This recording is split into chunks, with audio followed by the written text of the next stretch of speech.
In 1845, three black sisters were born into slavery on a Mississippi plantation. They were identical triplets, and from the moment they arrived, the masters could not control them. The girls never cried, never broke under the whip. Instead, they sang, and their voices carried through the night, rattling windows and filling every corner of the plantation. Then, one night, they vanished. The cellar was empty, the journals unfinished, and the only words left behind were these. They walked out together, humming as the flames followed. Some stories were meant to be erased, but whispers survive. Tonight we unearth one of them, the unholy case of the plantation triplets the masters could not control. If stories like this reach you, subscribe to the Bloodstained History and tell me in the comments where you're listening from. In 1845, in the state of Mississippi, a case unfolded that was never meant to be spoken of again. It was whispered in corners, scratched into margins, passed down in hushed tones that carried more fear than memory. The story of three sisters, born together in bondage, who seemed to resist not only their chains, but the very men who owned them. They were called triplets, though no ledger ever named them. They were said to move as one, breathe as one, and hum a sound that unsettled all who heard it. When they disappeared, their absence was so profound, so unexplainable, that the masters themselves tried to erase the evidence with fire and silence. But fragments remain, and in those fragments is a truth too haunting to ignore. The triplets came into this world beneath a shroud of thunder. Their mother, herself enslaved, labored in a cramped wooden cabin that smelled of rain-soaked earth and blood. By the time the cries had died down, three daughters lay swaddled in rags, their identical faces glistening with the sweat of survival. They should have been celebrated as a miracle, but miracles were not allowed in chains. To the overseers, they were a warning. To the master, they were an opportunity. To their mother, they were everything. Yet, they were taken from her arms before the blood had even dried. They were carried not to the fields where other children played and worked, but to the cellar beneath the Hollow Creek plantation house.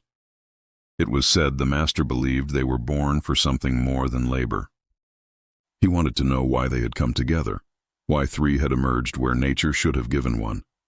So they were locked away, their lives reduced to study, their voices reduced to notes in a physician's ledger. But the cellar did not contain them. At night, their humming rose through the floorboards, carried into the bedrooms of those who pretended not to hear. The sound unsettled the household, yet comforted the enslaved who slept in the quarters. Some claimed the sisters sang a hymn of freedom. Others believed it was a warning. As the years passed, the sound grew stronger until one night it stopped. The cellar was found empty, the journals unfinished, and the last words anyone dared record were these. They walked out together, humming as the flames followed. The story begins with a woman whose name was never written, though her body carried the weight of countless histories. She was enslaved, forced to work until her belly grew too heavy for the fields. When her time came, she was given no midwife, no comfort, only a corner of a wooden cabin and the knowledge that pain was hers alone. It was in that corner on a storm-lit night in the spring of 1845 that she brought forth not one child, but three. Three daughters. Three identical cries that split the silence of Hollow Creek Plantation. Her arms wrapped around them with trembling urgency, as if she knew the moment would be fleeting. In whispers, she gave them names no one else would ever acknowledge. Sarah, Selah, Serenity. Names like prayers carried on her breath, pressed into their ears before the overseer's boots thundered at the door. She knew she had only moments.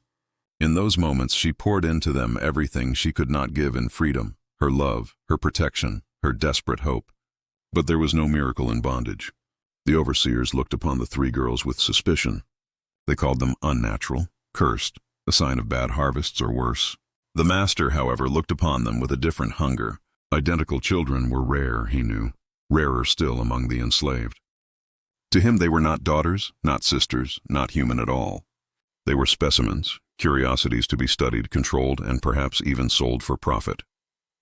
Before the mother's sweat had dried, before her arms could memorize the weight of their small bodies, the triplets were taken. Her cries filled the cabin, but cries were of no consequence. She was silenced with threats, silenced with the lash, silenced with the cruel reminder that what came from her body did not belong to her. The girls, swaddled in rough cloth, were carried toward the looming house that ruled over all. They did not enter through the grand doors or the polished halls. They were taken beneath it to the cellar, where stone walls sweated with damp and shadows never lifted.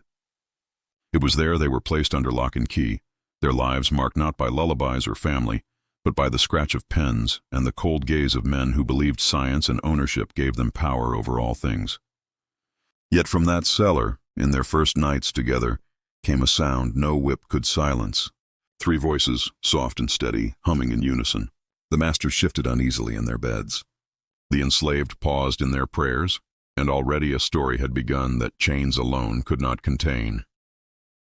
From the very beginning, the Hollow Creek triplets were not spoken of in ordinary tones. Their existence itself was a whisper carried in fear, wonder, and disbelief. Among the enslaved, their birth was seen as a sign, though what it meant depended on who was speaking. Some whispered that the 3 girls were a gift from God, born to break chains that no iron could hold. Others believed they were marked by spirits older than any Bible carried onto the plantation. Their mother, quiet and watchful, never argued with either view. She simply pressed her lips to their foreheads and called them by the names only she knew, refusing to let their humanity be swallowed by superstition. To the overseers, the sisters were something altogether different. They spoke of curses in the night, muttered of strange omens and the master's poor fortune. It was said that when the triplets were born, the hounds refused to hunt, whining at the edge of the woods as though they smelled something unnatural. The cotton crop that year withered in the field, struck by blight. Men with power and fear in equal measure looked at 3 small children and saw only a shadow over their profits. The master himself refused to call it a curse. He saw in the sisters not doom but opportunity. Identical triplets were rare, he reminded the overseers, rarer still in bondage. In his eyes, they were a possession unlike any other, a living anomaly that might earn him reputation, money, perhaps even a place in the journals of respected men. So he called for physicians, men who carried leather bags and ink-stained ledgers, to see what could be learned from 3 daughters born of one mother in chains. But what unsettled everyone most was not their likeness, nor their silence, but the sound they made together. Late at night, when the lanterns burned low and the wind curled around the corners of the plantation house, their humming would rise from the cellar. It was not a melody taught by hand or voice. It was something older, something woven between them as naturally as breath. It slipped beneath doors, through cracks in the floor, out into the night air where both master and slave could hear it. When they did, even the boldest men grew restless. Children covered their ears. Mothers clutched their infants tighter. Overseers drank more than usual. The sound carried something unspoken, something unexplainable, and though no one would admit it aloud, the triplets were no longer simply children. They were an omen, and omens demand to be feared. Beneath the Hollow Creek plantation house was a cellar few dared enter willingly. The air there was always damp, carrying the smell of earth, mold, and rot. The stone walls wept with condensation, streaked with years of neglect. Rats scurried in the corners, their claws scratching the silence, and lanterns gave off little more than a weak glow against the shadows that seemed to thicken rather than fade. This was where the triplets were taken, not to be raised among the other children, not to learn the rhythms of work in the fields, but to be contained, studied, and hidden. Their mother begged for them in whispers. She offered to nurse them, to care for them, to take on extra burdens if only she could be with her daughters. But her pleas fell on stone hearts. The master ordered them kept below, away from the others, away from the dangers of superstition spreading through the quarters. There, he said, they would be watched properly, their lives turned into knowledge that could be recorded and controlled. The cellar became their world. The triplets slept on beds of straw. Their small frames wrapped in ragged blankets meant more to keep the damp from their bones than to bring comfort. Their food came in wooden bowls, often cold, delivered without words. They learned to move in shadow, to play in silence, to find one another's hands in the dark when the lanterns burned out. They grew in isolation, yet never seemed afraid of it. Those who were forced to descend into the cellar returned with strange stories. A house servant confessed that when she left the bowls at the door, she would hear the sound of 3 voices behind it, not talking, not crying, but humming. The sound was steady, low, and unsettling, echoing strangely off the stone until it seemed to come from everywhere at once. Some swore it made the air itself vibrate, Even the physicians who came to observe the sisters could not ignore it. They noted their identical appearances, the way they moved together, how their gazes seemed to fall on the same point as if their minds were one. But what they wrote most about, in words heavy with unease, was the sound.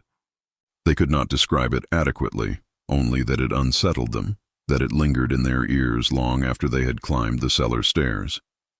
So the cellar, once a forgotten space beneath the master's home, became a place no one wished to linger.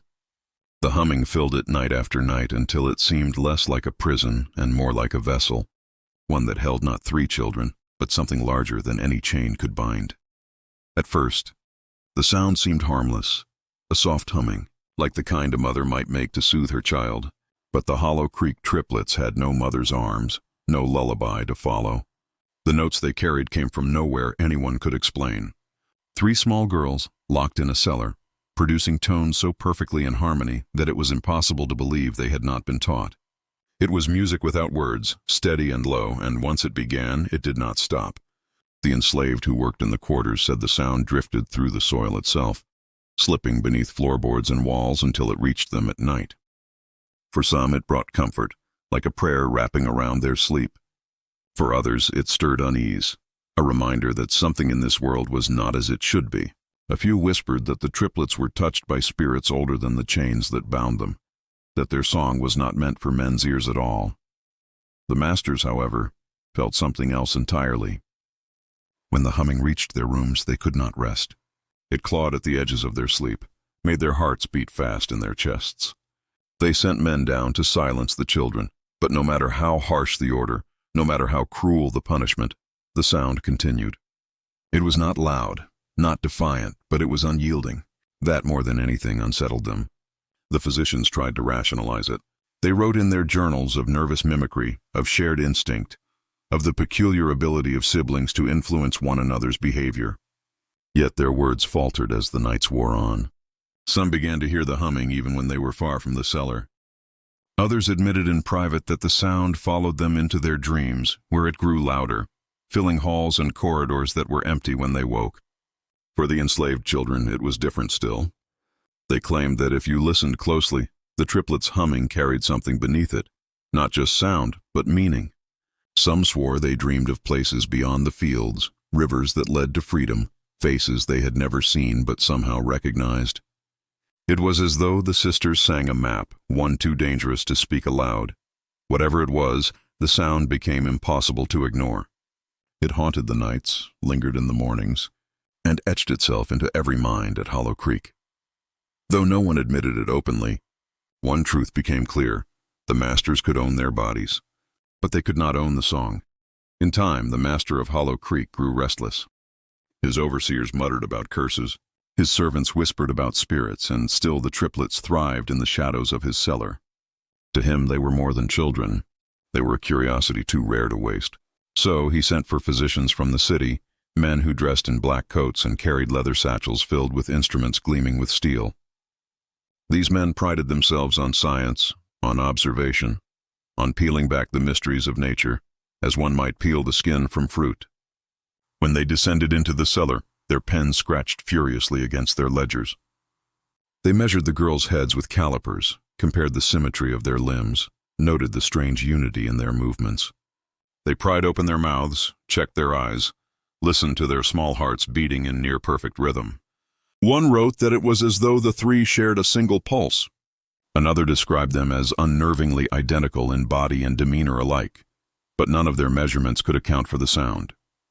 The physicians arrived with the arrogance of reason, but by their second night, that arrogance began to tremble. They wrote of hearing the humming in the cellar, how it rose and fell with no obvious pattern, how it grew louder when they tried to separate the girls, how it filled the air like a vibration rather than a voice. They attempted to silence it, ordering the triplets to stop, even threatening them. Yet the humming persisted, low and steady, as if the sisters answered to no command but their own. Some of the physicians began to lose sleep. They confessed in their private notes that the humming followed them back to their lodgings, echoing in their ears long after they had left the plantation grounds. A few described visions, dreams of water, of chains breaking, of fire in the dark. They did not share these openly. To admit them was to invite ridicule. But in their journals, scrawled hastily between the lines of measurements, the truth seeped out. By the end of their visit, the physicians had no answers. Their ledgers were thick with numbers, sketches, and words that faltered into uncertainty. One journal ended mid-sentence, the ink trailing off the page as though the hand that held the pen had been stilled by something unseen. When the men left Hollow Creek, they carried their satchels with them, but they did not carry peace. The sound lingered, as it always had, bound not to paper, but to the 3 small girls who would not be silenced. Not all who heard the sound recoiled from it. In the quarters, where families huddled together after days of labor, the enslaved children began to whisper of the sisters in the cellar. At first, they spoke of fear, how the humming slipped beneath the floorboards and crawled into their dreams, how it made the night seem alive. But in time, fear gave way to fascination. Some swore that if you closed your eyes, the sound would carry you beyond the plantation, across the river, into places where no overseer could follow. The children began to sneak closer when they could, lingering near the heavy doors of the cellar while pretending to fetch water or sweep the halls. They pressed their ears to the wood, listening for the unearthly harmony inside, and more than once they claimed the sisters seemed to know they were there. The humming would swell, shifting in pitch, as if acknowledging the presence of small listeners on the other side. A few said they even heard words hidden beneath the tones, syllables too soft to understand, but too deliberate to be accident. One boy, no older than 10, told of a dream that returned to him night after night. In it, he stood at the edge of the cotton fields, the triplets before him, their small hands clasped together. They pointed toward the tree line where the forest grew thick and dark. He followed, and in the dream he always woke just as he reached the river's edge. He confessed this to his mother, who hushed him quickly, for such talk was dangerous. But in the quarters the tale spread, and soon others claimed to have seen the same vision. The adults warned their children not to linger near the cellar, not to tempt fate, not to risk the master's wrath. But children have always been drawn to mysteries, and the triplets were a mystery no warning could erase. To the young, they became figures both terrifying and sacred. Sisters who had no chains but the ones they were born into. Sisters whose voices held the shape of something bigger than fear. For the enslaved, whispers of hope and rebellion were often crushed before they could take root. But the humming of the triplets spread like seeds in the dark, sprouting in the dreams of those who listened. Though the adults tried to bury such stories, they could not bury the sound itself. It drifted, it lingered, and it grew stronger with each passing night. The master could not abide what he could not control. The humming unsettled his nights, unsettled the physicians, unsettled the overseers who drank heavier with every passing week. So he ordered silence. The triplets were to be broken as others had been broken, through hunger, through pain, through fear. He believed that if they could be made to suffer enough, the strange harmony that haunted the house would fade into nothing. At first came starvation.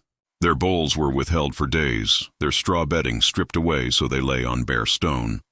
But when the servants crept down to check on them, the girls did not cry. Their voices did not weaken. Instead, the humming continued, softer perhaps, but steady, as though the absence of food only strengthened whatever bond kept them whole. Then came the lash. The overseer who carried it down returned pale and shaken.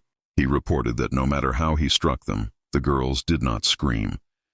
They clutched one another's hands and their voices grew louder, weaving together into a sound that made his arm falter mid-swing. He swore the lantern light dimmed with each lash, flickering until the cellar was nearly swallowed in darkness. When he returned above ground, his hands trembled too violently to hold his drink. The punishments escalated. Isolation was tried, separating the sisters into different corners of the cellar, locking them apart with heavy chains. But even then the humming persisted. It came from 3 directions at once, each voice carrying the same note until the air itself seemed to vibrate with their defiance. Those who listened too long claimed their bones shook with it, as if the sound had sunk into their marrow. The master grew furious. The overseers grew afraid. What use was a whip if it did not break? What use was hunger if it did not bend the will? In their silence, in their refusal to wail, the triplets had shown a strength greater than any man's cruelty.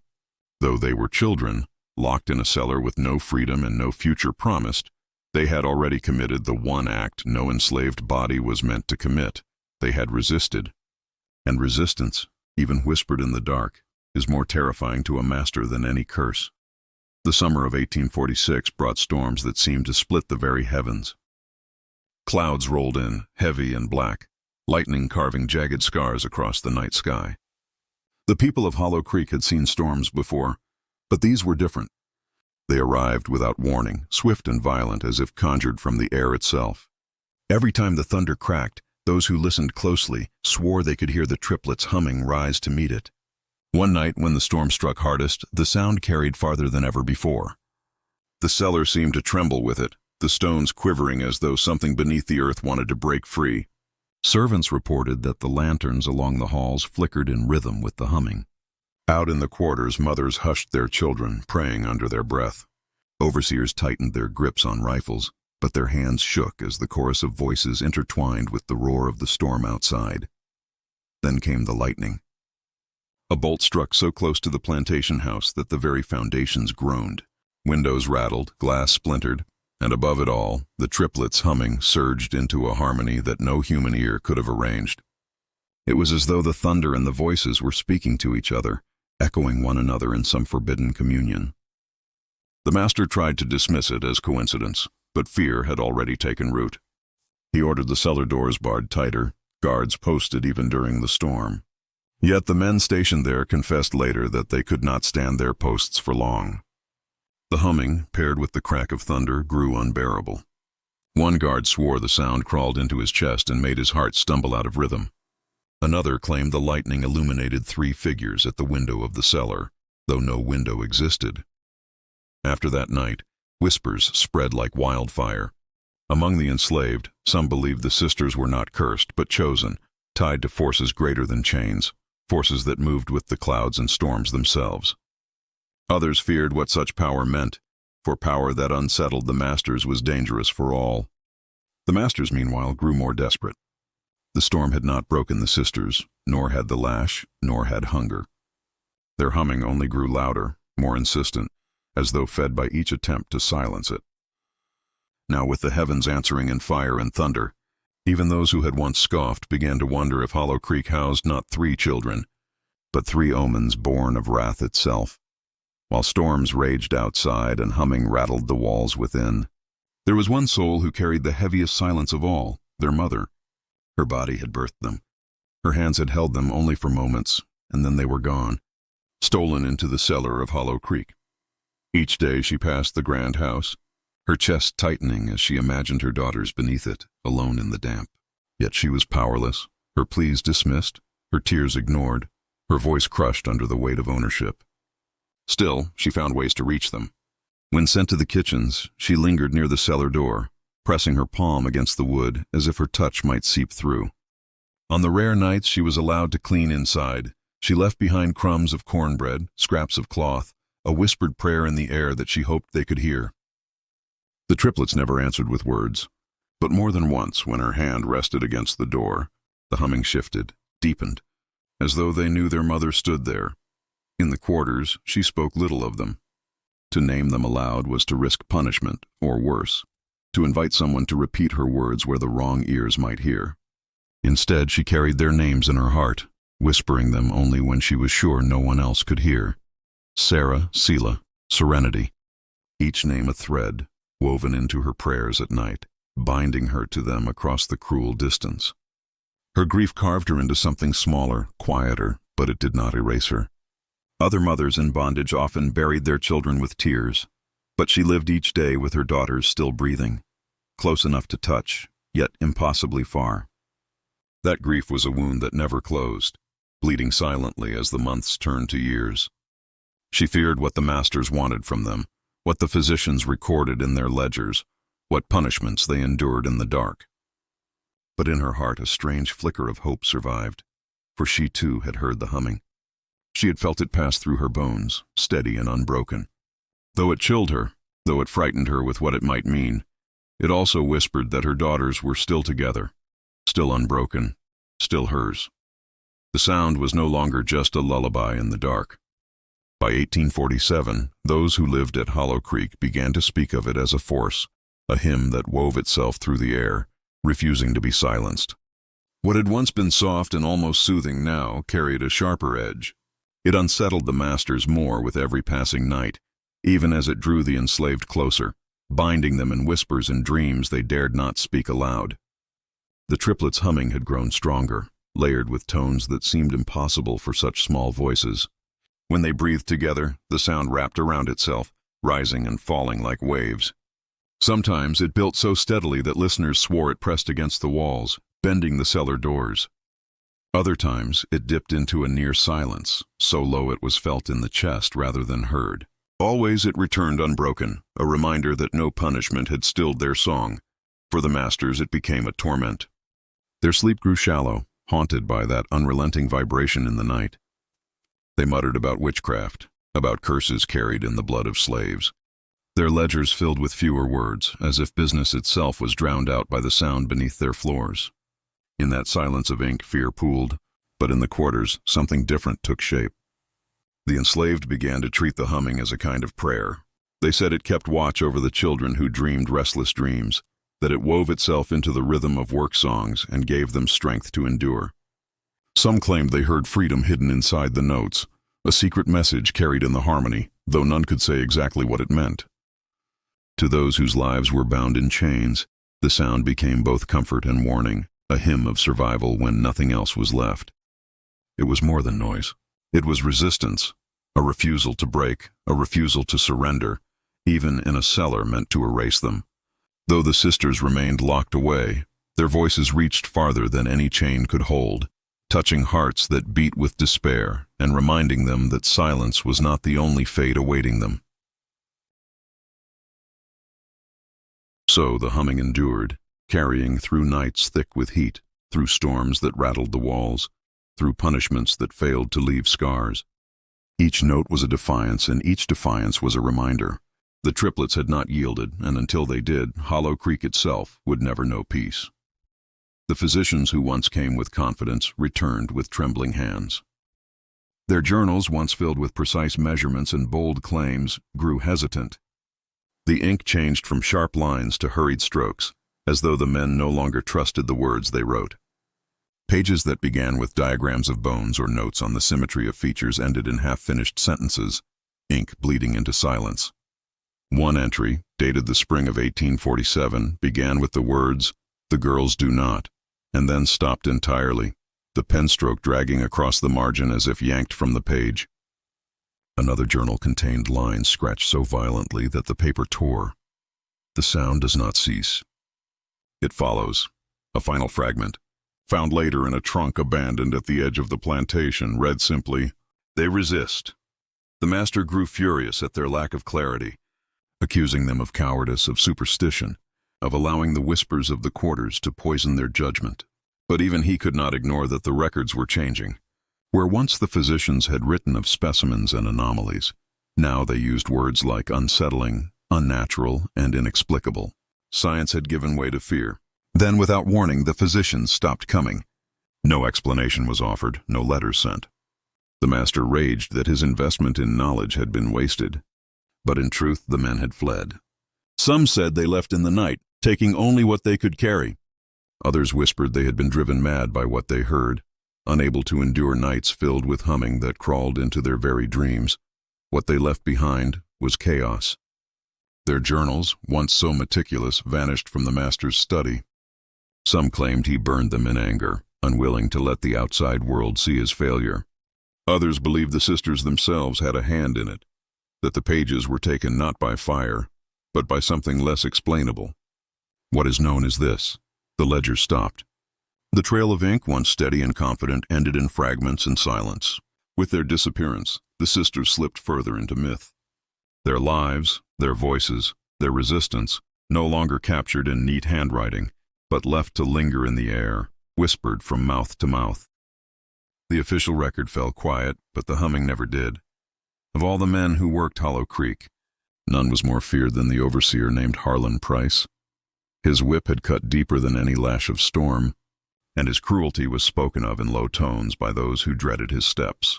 He prided himself on breaking the strongest men and silencing the bravest women. To him, resistance was weakness waiting to be crushed. So, when others shrank from the cellar, it was Harlan who volunteered to descend. He swore that he would quiet the sisters once and for all. He went down with his whip coiled at his side and a lantern in his fist. Those who lingered at the stairway said the humming stopped the moment he entered, as though the sisters had been waiting for him. Silence filled the cellar, thick and heavy. Then slowly the sound returned. Not soft this time, not steady, but rising sharp and sudden. 3 tones so perfectly braided that they cut through the air like a blade. Witnesses said Harlan staggered. His lantern shook, the light dancing across the stone walls. He bellowed threats, swung the whip, demanded their silence. But the more he shouted, the louder the humming grew, rising with a rhythm that seemed to press against his chest. His words faltered, his strikes slowed, and then, impossibly, he dropped the whip. When he emerged from the cellar, his face was pale as bone. His eyes darted wildly, his hands shook as if seized by fever. For the first time in memory, Harlan Price did not speak. He sat outside in the dirt, rocking back and forth, the whip lying forgotten at his feet. That night, his voice returned, but only in whispers. Frantic, broken words about 3 sets of eyes glowing in the dark, about voices that crawled inside his skull. Within days, Harlan vanished. Some claimed he fled the plantation, running into the woods and never returning. Others swore he was taken by the sisters themselves, swallowed into the cellar's shadows. No grave was ever dug, no body ever found. After his disappearance, the other overseers grew cautious, refusing to linger near the cellar, even in daylight. Whips cracked less often in the fields. Fear hung heavier than the summer heat, spreading like sickness through those who once believed themselves untouchable. The sisters had not raised a hand, not spoken a word, and yet they had broken the cruelest man at Hollow Creek. After Harlan Price vanished, Hollow Creek changed. The master spoke of it rarely, as though silence might erase the shame of losing his strongest arm of control. The other overseers, once loud with threats and cruel laughter, grew quieter in their duties. Whips still cracked in the fields, but not as often, not with the same confidence. It was as though the triplets' humming had seeped into every corner of the plantation, dulling even the bravest cruelty. The ledgers from that year are strange to read. Where once each line detailed rations, punishments, crop yields, and sales, the pages grew sparse. Some weeks bore no entries at all. The handwriting faltered, ink blotched and uneven. It was as though the very act of recording became a burden, as though the truth of Hollow Creek could not be written down without the humming bleeding through. Those who lived in the quarters remembered that year differently. They recalled nights of uneasy silence. The humming never vanished, but it changed. It grew lower, stretched longer, until it was less like a song and more like the deep drone of something buried in the earth. It pulsed beneath their feet, a vibration that slipped into their bones. Children complained of restless dreams. Women spoke of feeling watched, though no eyes were upon them. Men lay awake, their ears straining for the sound they both dreaded and longed for. Even the master's household was unsettled. Servants reported that doors creaked open without cause, candles sputtered in rooms where no draft stirred. One claimed to see the reflection of 3 small figures in a hallway mirror, though no children stood behind her. Fear took root in every shadow, yet no one dared confront the cellar again. It was as though Hollow Creek held its breath, waiting for something to break. The triplets themselves were rarely seen, though the sound of them was never absent. No one spoke of them openly. Their mother's lips pressed tighter, her eyes hollowed with grief. Still, she carried her secret names for them, praying that silence did not mean loss. For a year, the plantation seemed suspended between 2 worlds, one that tried to continue as it always had, and another that listened too closely to the voices that refused to be silenced. Then, in the summer of 1848, that fragile silence shattered. It began quietly, as most things at Hollow Creek did. A whisper passed from child to child, from mother to son. They said the triplets' voices had changed again, that the humming no longer belonged only to the cellar. It reached farther now, weaving itself through the night air, curling into the quarters like smoke. One evening, when the moon hung low and pale, the enslaved gathered without command, drawn as if by an unseen hand. They clustered near the edge of the fields, at the line where tilled earth gave way to the dark of the woods. No one had called them. No one dared speak aloud. Yet they came, dozens of them. Families clutched children close. Men stood with arms folded tight across their chests. They stood in silence, listening. From beneath the ground, from the stone belly of the master's house, the sound rose. It was not a lullaby this time. It was not the soft hum of comfort. It was stronger, layered, almost choral, as though more than 3 voices sang. The tones wrapped around each other, echoing outward until the air seemed heavy with it. Some fell to their knees, tears slipping down their cheeks. Others gripped one another's hands, hearts hammering, eyes fixed on the house that loomed in the distance. Children swore they heard words hidden inside the sound, names and places they had never known, rivers and roads that stretched beyond the horizon. Women said they felt warmth like arms wrapping around them.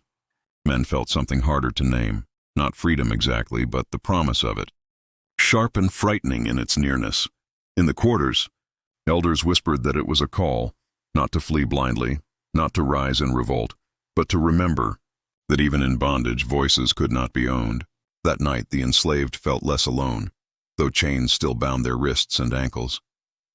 For a brief moment the humming made them believe there was more to their suffering than silence. When the sound finally faded, the crowd lingered, unwilling to break the spell. They returned to their cabins one by one, carrying with them not answers, but something heavier, the knowledge that they had been summoned, and that the sisters' voices would not stop until something gave way. It was a morning like any other, thick with heat before the sun had fully risen. The house servants carried their trays as they always did, bowls of cold porridge and water meant for the cellar. But when they reached the door at the bottom of the stairs, something was different. The air felt wrong, too still, too heavy. One servant whispered that she smelled smoke, though no fire burned. Another swore she heard the echo of voices fading, as though the sisters had only just stopped humming. When they pushed the door open, the cellar lay in silence. The straw beds were untouched. Bowls from the night before sat half full, water cups brimmed as if never touched.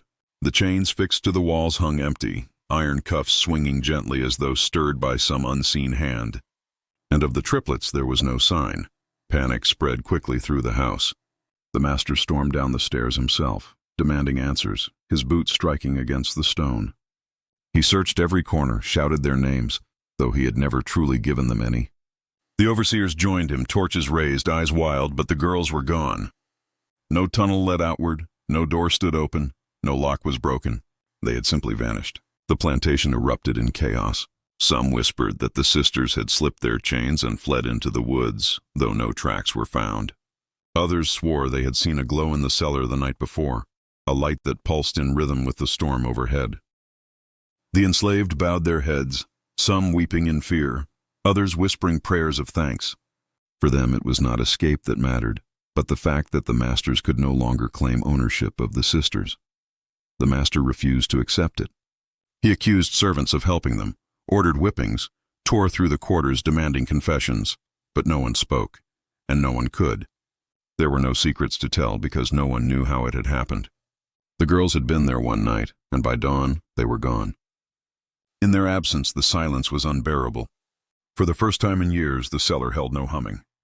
Yet those who stood near swore the stones themselves vibrated faintly, as if the sound had sunk into the walls. It was not escape that terrified the masters most. It was the possibility that the sisters had not left at all, that they had become something the cellar could no longer contain. The night after the cellar was found empty, Hollow Creek did not sleep. The master raged through the halls, demanding answers no one could give. Overseers patrolled the fields with lanterns and dogs, their shouts tearing through the dark, though no scent was ever caught, no tracks ever found. The enslaved lay awake in their cabins, whispering prayers, afraid to speak the truth aloud. The sisters were gone and no one knew where. Then just before dawn the fire came. It began in the lower rooms of the house, though no one agreed on where. Some claimed it started in the cellar itself, a sudden burst of flame that climbed the walls as though the stone had been soaked in oil. Others swore it was sparked in the master's study, where the physician's journals had been stored. Wherever it began, the fire moved fast, feeding on wood that had stood for decades. Servants rushed to fetch water. Overseers shouted orders, but the blaze seemed to resist every effort. Flames leapt from beam to beam, swallowing the lower house in a glow that lit the night sky. Witnesses said the sound of the triplets' humming returned with it, rising from the crackle of burning timber, carrying through the smoke like a chorus hidden inside the fire itself. Some heard it as mourning, others as triumph, but all who heard it swore it was there. By the time the sun rose, half the house was a blackened ruin. The master raged louder than ever, blaming everyone and no one, his fury masking the fear in his eyes. He insisted the fire had been an accident, a lantern overturned, carelessness by the servants. But in the quarters no one believed it. To them it was no accident. It was the fire that followed the sisters, the fire that erased what chains and punishments could not. No bodies were found in the ashes. No trace of the triplets lay among the ruins, only charred beams, scorched stone, and a silence thicker than smoke. The official record, when written later, listed nothing but property damage. But the whispers carried another truth. The girls had not been destroyed. They had been claimed by something greater, leaving Hollow Creek with nothing but fire to explain the unexplainable. After the flames, the humming did not return. Yet those who had heard it said the silence was worse. When the ashes cooled and the cellar stood empty, Hollow Creek should have been left with only silence. Yet silence did not satisfy. Whispers began to spread, whispers that gave shape to what the fire had tried to erase. Some said the sisters had perished in the flames, their bodies consumed without trace. But those who had stood outside the night of the fire swore otherwise. They claimed the humming had grown louder as the flames rose higher, not fading, but rising, steady and unbroken. A field hand named Jonah insisted he had seen 3 small figures walk calmly through the smoke, their hands clasped, their faces turned toward the woods beyond the fields. Not running, he said, his voice hushed years later. Not fleeing, walking like they knew the path. Others added to the tale. A kitchen maid swore she found footprints in the morning dew, leading from the edge of the house to the tree line. 3 sets, side by side, small but sure. A boy who had climbed the barn roof for a better view claimed he heard their voices long after the fire had died, humming from deep within the forest. When he tried to follow, his mother yanked him back, warning him never to speak of it again. The masters dismissed these stories as nonsense, fabrications of frightened minds. They demanded silence from the quarters, forbidding talk of the triplets under threat of the lash, but even they could not hide the unease in their eyes. If the sisters had burned, then the matter was ended. But if they had walked free, if they had stepped beyond the plantation into the dark, then what force had opened their chains? And what would become of them now? Among the enslaved, the whispers took on a different shape. Some said the sisters had crossed the river and vanished into free soil. Others claimed they had not left this world at all, but passed into another, carried by their song. A few believed they lingered in the woods, watching, waiting, their humming carried on the wind. So the image endured. 3 black sisters, hand in hand, walking into the darkness without fear, leaving behind a house in ruins and a silence that no one could explain. Whether flesh or spirit, living or gone, they had done the one thing no master believed possible. They had left Hollow Creek on their own terms. After the fire and the whispers of their vanishing, the masters of Hollow Creek did what those in power always did when faced with something they could not explain. They turned to ink. The ledgers, once filled with neat columns of cotton yields, lists of rations, and accounts of births and deaths, became suddenly clean of anything to do with the triplets. Their names, if they had ever been written, disappeared. Their mother's entry in the household book listed only that she had delivered 1 child, deceased. No mention of 3, no mention of voices, no mention of fire. It was as though the sisters had never existed at all. When outside traders visited and asked about the smoke that had scarred the house, the master claimed it was a kitchen fire, swiftly contained. If pressed, he grew hostile, waving off questions with sharp denials. The overseers echoed his lies, though their eyes darted when the subject was raised. To outsiders, Hollow Creek was unchanged, but those within its bounds knew better. They knew what had been seen. They knew what had been heard. The physicians' journals, too, were gone. The chest that once held them sat empty, its wood scorched as though it had been dragged too close to the flames. Some whispered that the master himself had burned them to ash, fearing that their contents might leak beyond the plantation walls.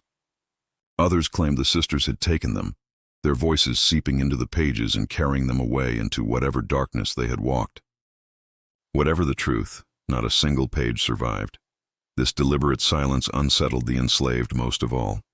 To them, erasure was nothing new, names stripped from ledgers, lives reduced to lines of property and profit.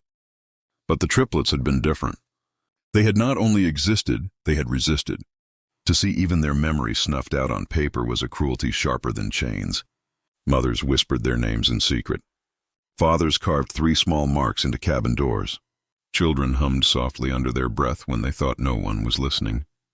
The masters believed that silence on the page meant silence in the world. But the enslaved knew better. Ink could be erased, journals could be burned, ledgers could be rewritten, yet memory lived in breath and bone. No matter what the records claimed, everyone at Hollow Creek remembered the sisters.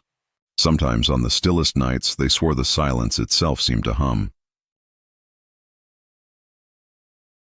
Though the ledgers went silent and the journals turned to ash, the sound of the triplets did not vanish. It lived on in memory, carried from mouth to mouth, soft enough to escape the ears of masters, but strong enough to endure through generations. In the quarters, mothers rocked their infants with low hums that echoed the sisters' tones, fragments of melody stitched into lullabies. They would never admit where the sound came from, not aloud. But those who listened closely could hear the rhythm of Hollow Creek's cellar in every note. Children sang it when they played, 3 notes rising together, sometimes without knowing why. The elders hushed them quickly, fearful of punishment, but could not stop the tune from slipping out again. It became part of the air, woven into the fabric of nights heavy with labor and grief. To some, it was comfort, a reminder that resistance had once been real, that 3 young girls had refused to break.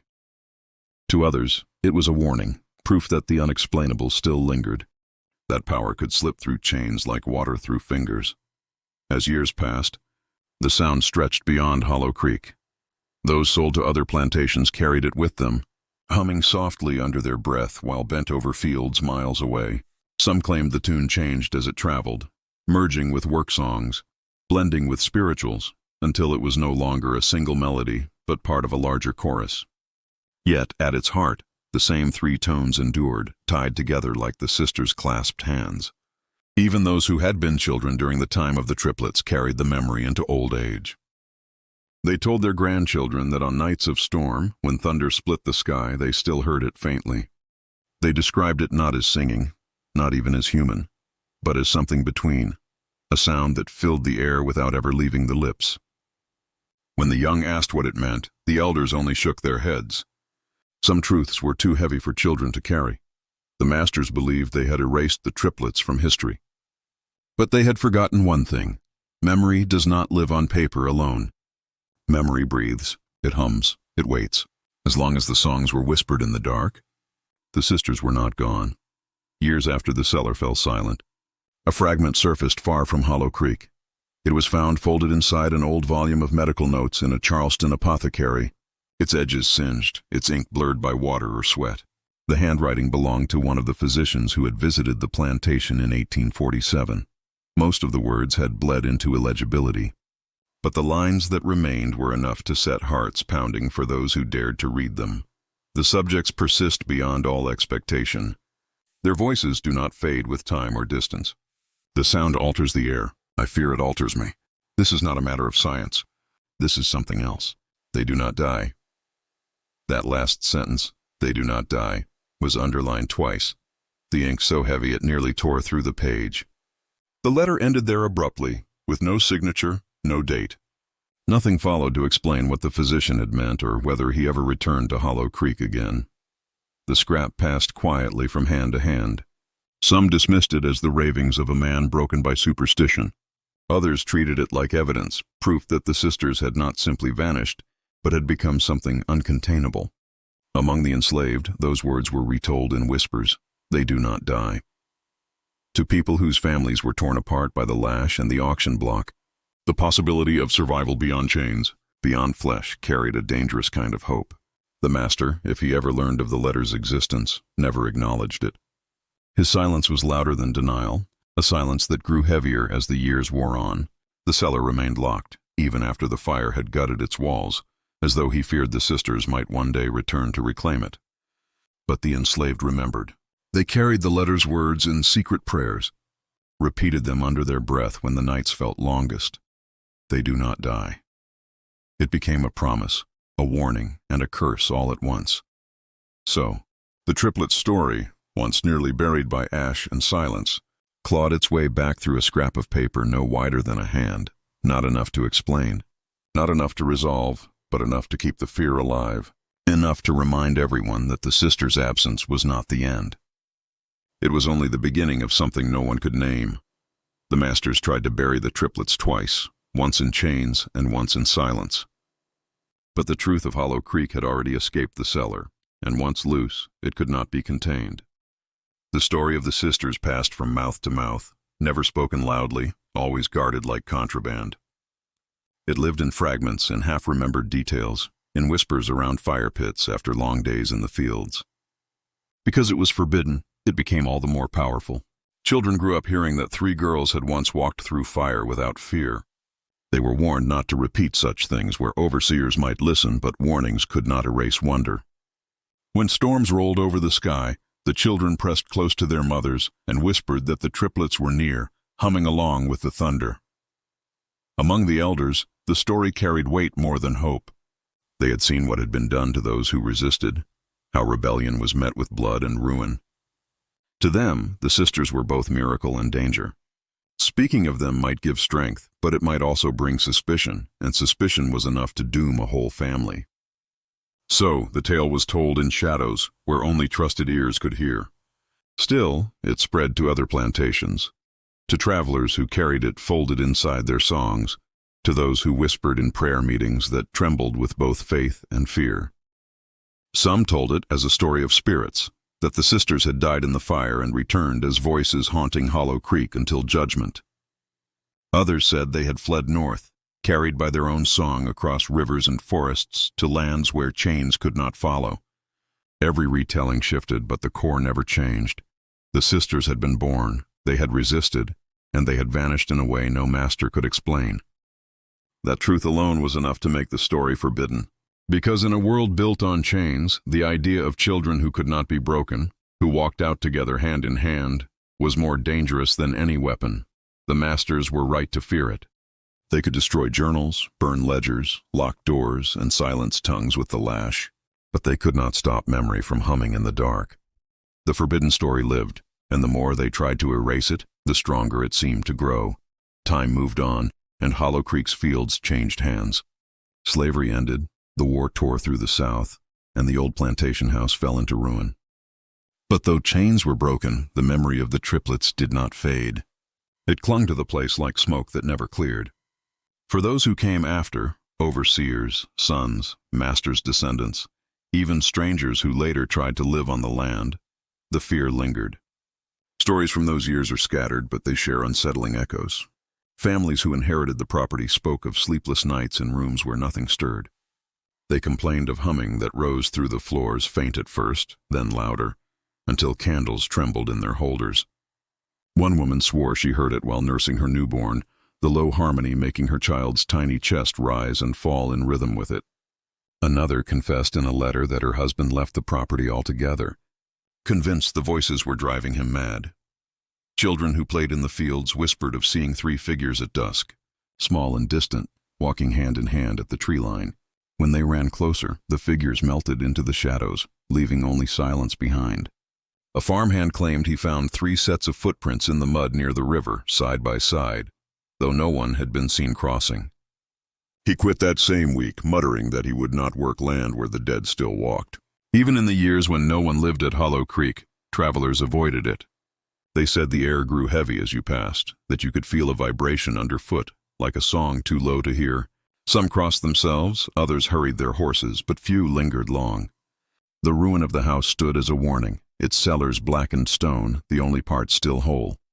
Among the descendants of the enslaved, the whispers took a different shape. For them, the triplets were not ghosts to be feared, but voices to be remembered. Yet even they admitted that the sound unsettled them, because whether spirit or memory, miracle or curse, the sisters had never stopped humming. So the fear endured, not the kind that whips or chains inspire, but something older, heavier. A reminder that Hollow Creek had birthed a story that refused to die, a story that made even the bravest pause when the night grew too still. The years turned the Hollow Creek triplets into more than a memory. They became a riddle no one could answer. Were they children who defied the lash and slipped away into freedom? Were they spirits burned in the fire and bound forever to the land that tried to own them? Or were they something else entirely, a force born of grief and suffering, given form in 3 small bodies that could not be controlled? Those who sought reason offered their theories. Some said they had been smuggled away by sympathetic servants, spirited north under cover of darkness. Others claimed they drowned in the river while fleeing, their bodies swallowed by the current, leaving only their legend behind. A few physicians, reluctant to let go of their need for answers, suggested they had perished in the cellar, their bones hidden to protect the master's pride. But none of these explanations accounted for the voices still heard long after the house lay in ruins. The enslaved and their descendants carried different truths. To them, the sisters were a sign of endurance, proof that resistance could live even in children. Their humming was not death, but survival, a message carried through storms, through fire, through silence. In their telling, the triplets had walked into the woods not to vanish, but to become part of something larger. The land itself had taken them in, their song woven into the rivers and trees, into the storms that split the sky. Then, there were those who believed something darker. They whispered that the sisters had not escaped at all, but had changed, transformed by the cruelty inflicted upon them. Their song, they said, was not merely defiance, but hunger, a call that drew the living toward the cellar where they had once been caged. To linger too long in those ruins was to invite madness, to feel their voices slip under your skin until you were never the same. No proof ever surfaced. No grave was found. No body exhumed, no ledger uncovered to settle the matter. The truth was lost in the fire, in silence, in the lies of those who tried to bury it. Perhaps that was what made the story endure. Because without an ending, the Hollow Creek triplets remained unfinished. And unfinished stories never stop asking to be told. The Hollow Creek triplets were not the only ones lost to silence. Across the South, thousands of lives were erased, not by fire or storm, but by ink withheld, by ledgers that reduced people to property, by Bibles where names were never written. Families torn apart at auctions left no trace but memory. Children buried in unmarked ground were forgotten by everyone but the mothers who carried their absence in their bones. What was not recorded was easier to deny, and denial was the master's truest weapon. That is what made the story of the triplets so dangerous. Their existence had slipped through the cracks of erasure. Despite the ledgers being scrubbed, despite the physicians' journals vanishing, despite the silence the masters demanded, the sisters endured in whispers. They refused to be smothered by ink or lack of it. Their humming lived where no hand could blot it out, in air, in memory, in the marrow of those who listened. This is why their tale lingers even now, because it is not only their story, but the story of countless others who were silenced before they could be remembered. Every enslaved voice lost to ash, every song cut short by the lash, every prayer whispered into the earth. All of them live in the shadow of erasure. In that shadow, the triplets shine brighter. They are proof that not every attempt to bury a life succeeds. But survival in memory is not the same as peace. Their story is not tidy, not complete. It is jagged, burned at the edges, filled with gaps that no historian can fill. Perhaps that is why it haunts. Because what is missing demands more attention than what is known. Were they flesh and blood who walked into freedom? Spirits who hummed themselves beyond death? Or were they simply 3 little girls whose suffering was too great for paper to hold? We cannot know, and perhaps we are not meant to. What we do know is this. The masters erased their names, but names are not the only way to be remembered. A sound can endure longer than ink. A song can outlive silence. So long as the humming is recalled in story or dream, the sisters remain. Nearly a century and a half has passed since the fire, since the cellar fell silent, since 3 small girls were last seen hand in hand. Yet the case of the Hollow Creek triplets has never been closed. How could it be? There were no bodies, no graves, no names in ledgers to anchor them to history. Only fragments remain, a scorched letter, a handful of memories, and the whispers of those who swore they saw them walk into the woods as the flames devoured the master's house. What happened to them after that night remains the great unanswerable question. If they were flesh, they left no trace in the world of men, no census, no marriage records, no births to carry their line.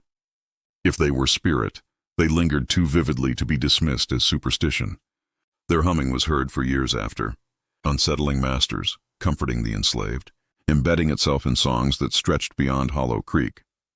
If they were something else entirely, neither flesh nor spirit, but something unbound. Then perhaps we were never meant to know their ending. The masters called it unholy, a curse that unsettled their prophets and poisoned their sleep. The physicians called it inexplicable, their notes failing them where ink had once been their weapon. The enslaved called it something else, though never aloud, a hymn of resistance, a reminder that even in bondage, something unbroken could still exist. That is why this story endures, because it is more than a tale of three sisters. It is the record of a silence that failed, of an erasure that did not hold, of a history too jagged to be forgotten.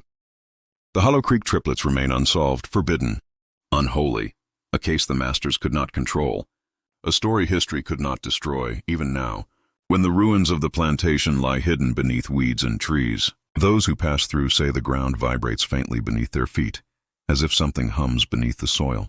Some dismiss it as imagination, others turn quickly away. But the few who pause and listen swear the sound is there, soft and steady, unbroken after all these years. The case is not closed. Perhaps it never can be. Long after Hollow Creek crumbled into ruin, the sisters remained, not in flesh, not in ink, but in the uneasy space between memory and silence. Their story lived on like an open wound, a scar that never healed because it was never allowed to close. For every enslaved mother who lost her child, the triplets became a reminder that not every life could be stolen so easily. For every descendant who searched for names in ledgers and found nothing but blank lines, their humming became proof that absence does not mean forgetting. The memory of the sisters haunts because it is unfinished. We do not know where they went, whether their small feet carried them beyond the river, or whether their voices simply dissolved into air. We do not know if they lived long enough to grow old, or if they became something that never aged at all. What we know is that their presence was too large for the chains that tried to bind them, and their silence after was too heavy for the masters to explain. So the memory hums on. It hums in stories passed through generations, whispered like secrets but held like prayers. It hums in the lullabies sung to restless children, in the storms that rattle the sky, in the ruins of the cellar, where some swear the stones still vibrate if you press your ear against them. It hums because the sisters' refusal to break became larger than their disappearance. This is why their case unsettles more than it comforts. It is not the story of freedom won, nor of justice served. It is the story of something unexplainable slipping through the cracks of history, resisting the erasure that swallowed so many others. It is the story of a haunting that does not fade, of a memory that lingers because it must. Some say haunting belongs to ghosts, but the truth is simpler. We are haunted not by the dead, but by the unfinished. The Hollow Creek triplets were never given an ending. They were taken. They resisted. They vanished. And that is where the record ends. But memory does not end so neatly. It circles. It returns. It asks again and again, where did they go? And why can we still hear them? Until those questions are answered, and perhaps they never will be, the sisters will continue to hum in the dark, a memory too heavy to silence, a haunting too powerful to forget. So, the case of the Hollow Creek triplets remains what it has always been, unholy, unfinished, unforgettable. Three sisters born in chains who hummed through hunger, who defied the lash, who stood unbroken in the face of every attempt to silence them. They were children, yet they became something larger than children. They became the fear of masters, the hope of the enslaved, the mystery of generations. No ledger holds their names. No stone marks their resting place. No history book records their fate. Perhaps that is why they endure. Because absence has a weight all its own, heavier than fact, sharper than truth. What we do not know demands more of us than what we do. Even now, the ruins of Hollow Creek stand buried beneath weeds and shadows. The cellar's stone walls, blackened but still unbroken. Travelers who pass by sometimes stop, though few dare linger long. They say the air grows thick near the foundations, the silence pressing against their ears. Some swear they feel the faintest vibration beneath their feet, steady and low, like a song pulsing in the earth.